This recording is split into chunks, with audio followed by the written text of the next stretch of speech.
Former Labour member of European Parliament, Julie Ward. Thanks for joining us today. Well, it's very good to be here again. I wish I was in your studio for real, but at least we have fantastic technology to make sure we're connected and still speaking up about important things. So thanks for inviting me. Sweden Prime Minister Olof Palme assassination case was recently closed. So based on this assassination, the Kurds were criminalized and even PKK included in the list of terrorist organizations, despite the decision made in Brussels court that the PKK is the Liberation Party and the decision that the PKK is not a terrorist organization. Unfortunately, the PKK is still on the list. So what role does European countries and institutions have at this point? Well, it has a very important role. We stand up for democracy, for freedom, for rule of law. And when a member state like Belgium makes a pronouncement like this, we have to take notice. And the excuse of terrorism has been used in so many ways right now. I mean, the issuing of red notices is an example, and we see many states now abusing the issuing of red notices, using terrorism as a kind of cover. So, I mean, I was in Strasbourg for the, I think it was February, I was in Strasbourg for a large gathering of Kurdish people from all across Europe who had walked a very long way, some from Switzerland, some from Germany, some from the Netherlands, had come to a very big gathering, to a conference, an outdoor rally. And the defendants, the leaders of the PKK who were involved in that case in Belgium, they were there, and they were there.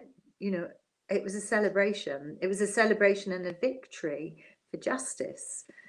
So we have to now educate the rest of European countries about this. We have to get this wrong righted. We have to. It's going to take some time, but it will be a step-by-step approach to educate different parliamentarians, different decision makers, different political parties. And I think that the judgment in Belgium just stands as as a great moment. So let's see what we can do. People have been incredibly patient, and we are winning bit by bit, step by step. Justice is on our side. The PKK's list of terrorism and its criminalization in Europe hit the peaceful solution of the Kurdish problem and caused the war to be deepened. So what do you think is the underlying reason of that policy of European countries? Well, Europe's a very complicated construct, and it relies on consensus. And if consensus can't be reached, often member states step back. They're a bit afraid to do anything, to maybe stand apart, stand separate, and don't always have the courage really to stand up and speak up. But if we can appeal to the fundamental and core values of the EU, which is about rule of law, democracy, pluralism, respect, tolerance, those things are really, really important. Now, we know that we've got EU member states who are not upholding those values, but it shouldn't prevent us from engaging, because in every country, there are grassroots campaigning groups, there are very educated people, there are interfaith organizations. You know, the Kurdish cause has many friends in unlikely places. When I led the Imrali delegation twice, I led the Imrali delegation, and some of the fellow travelers on those delegations were unlikely people. You know, I was there with Father Joe Ryan, who's a Catholic priest from London. I was there with a Guardian journalist. I was there with people from different political groups. I was there with lawyers. And I think this just demonstrates, you know, when people can engage in the complexities of the issue, the cause is just and has many friends. I mean, the former Minister of Justice from Iceland is also, you know, a great supporter as well. So we're not talking about fringe groups, fringe allies. We're talking about people in the mainstream who support the Kurdish cause and who understand the situation regarding Mr. Öcalan and how his vision, his wish for dialogue, for peace, is really part of the solution, not the problem. Former Labour member of European Parliament, Julie Ward. Thanks for joining us. Thanks for supporting our channel today. Les Levidow, one of the founder of CAMPACC. Thanks for joining us today. The Sweden PM Olof Palme assassination was recently closed, that case. So based on that assassination, the Kurds were criminalized and even PKK included in the list of terrorist organizations.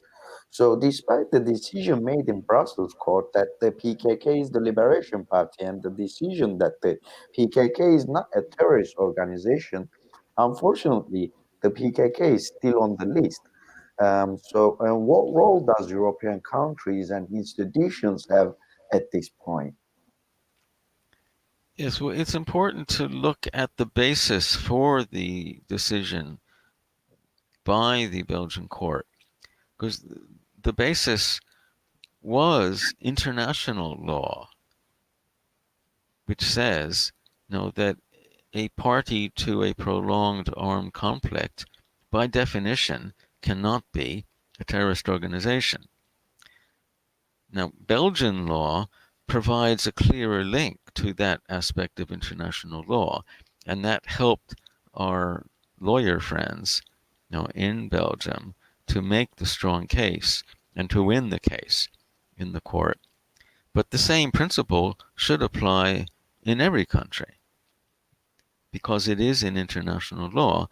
And, you know, since that judgment in Belgium, we in Britain have held public meetings to remind people here that it has equal relevance here, and that on that principle, by definition, the PKK, you know, cannot be defined as a terrorist organization. And of course, the British government doesn't care what we say. It doesn't care about international law. And likewise, many other governments, I mean, they use or refer to international law only when it is politically convenient for their foreign or domestic policy. But the British government does care about people defying the intimidation.